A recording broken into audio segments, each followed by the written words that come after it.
Is hidden inflammation making you fat and sick? Hi, this is Dr. Mark Hyman. Welcome back to the second part of my series where I tell you a little bit more about my one-week plan that I've been using for years to help my patients.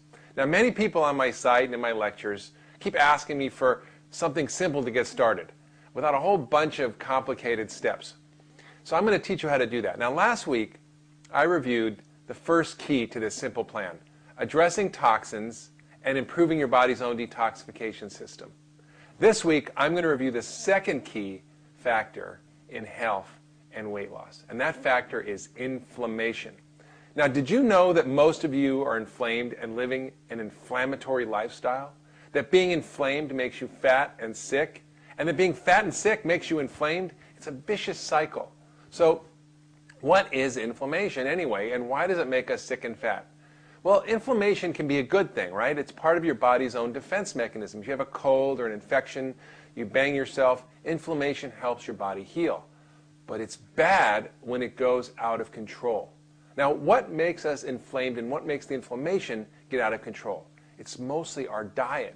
It's bad food, sugar, trans fats, food allergens that are hidden, lack of exercise, stress, even hidden infections. All these things promote inflammation. So how do we deal with it? Well, we detox from inflammatory foods. We just get rid of them for a little while, 1 week, see what happens.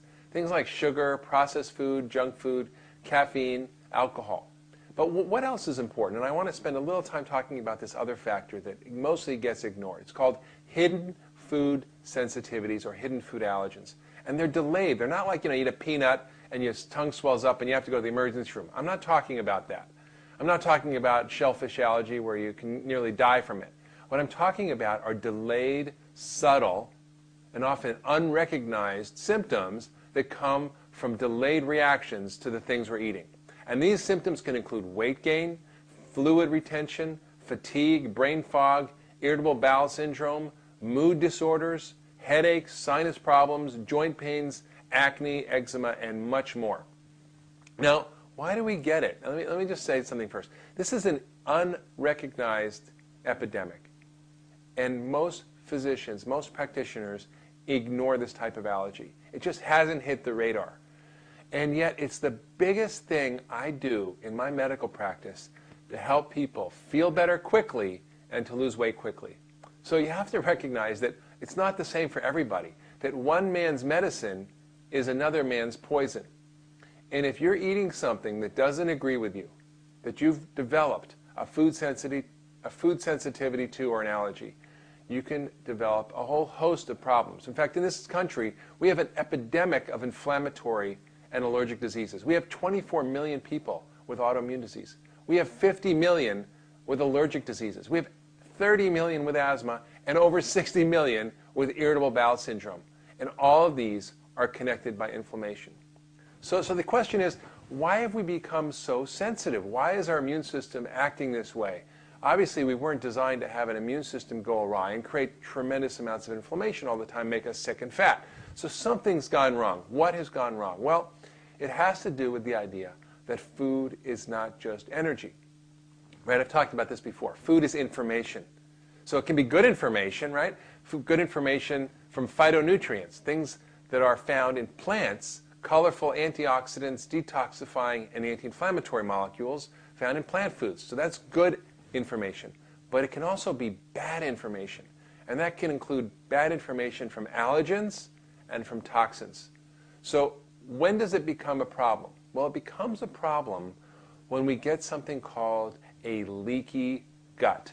The medical term for this is increased intestinal permeability. But it basically means that the stuff on the inside of your gut, which should stay on the outside of your immune system, gets in and leaks into your body and is exposed to your immune system, which then doesn't like it.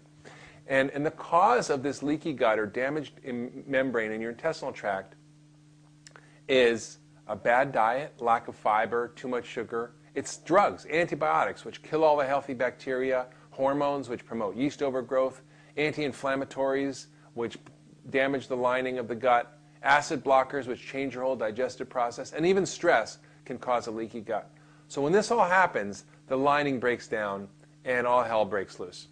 What happens is then that on the inside of your intestinal tract, there's basically a sewer. All the stool, food, junk, particles, things that should be protected from your immune system, starts leaking in across this leaky membrane and is exposed to your immune system, 60% of which is right under that lining. When that happens, your immune system goes, ah, and starts attacking these, quote, foreign molecules. But it's really just food that you haven't properly digested or that should have been broken down, but it's suddenly exposed to your immune system. And that's when you start getting sick and fat. So this 1-week plan that I've designed is so simple, and it's designed to give your body a vacation from toxins and allergens. And it's what I do for my patients, and I just created it for you in a 1-week plan for you to try. All you have to do is this: get rid of the bad stuff and get the good stuff, and the body does the rest. All right, so next week I'm going to give you all the details of this simple program that I've developed over many years that is profoundly successful in helping my patients not only lose weight quickly, which is a nice side effect, but to truly feel healthy again for the first time in years. Most people don't know how bad they are feeling until they start feeling good. So stay tuned till next week. Thank you for joining me. This is Dr. Mark Hyman.